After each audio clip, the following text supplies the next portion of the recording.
I remember just having irrational thoughts. It all kind of crept up, I suppose, in a way. It's not like, here's the feeling, oh, let's move away from it. It is inside you. It just feels like pure panic.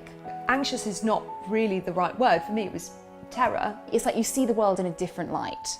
And you know you're not thinking in a logical manner, you do know that, but at the same time you literally can't help it. So I would have really vivid images of things that would happen, and it was always about terrible things that would happen to my daughter. I would torture myself all the time, so I'd take him swimming, and while changing him in the change rooms, I'd think, oh my God, what would happen if he fell off right now and smashed his head on the tiles?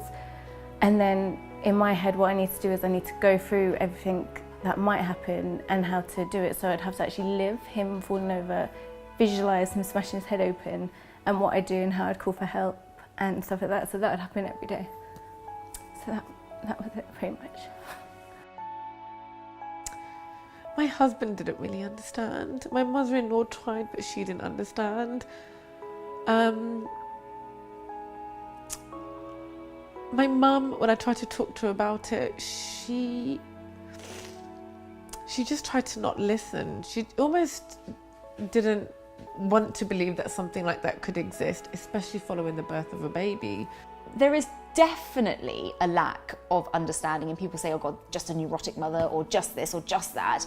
And they don't understand that a sentence like that can derail someone for like a month.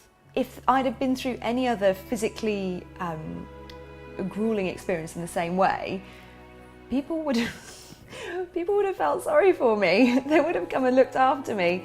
But actually, once you're on the labour ward with the midwives, it's kind of get up and go. If someone could just do a checklist that says dread shouldn't be part of your daily activity, and thinking that someone's out to get you or thinking your child might be dying every second isn't normal, that's all they had to do on them. Like, because I looked up 5 things you should know before you have a baby and all this thing. If someone did a bloody list of that, everything would have been fine. Like, it would have been okay. I could have understood what was happening. It is that kind of snap out of it, or come on, just, leave her with a babysitter, do this bit, do that. You cannot understand. And you know what? You don't have to understand.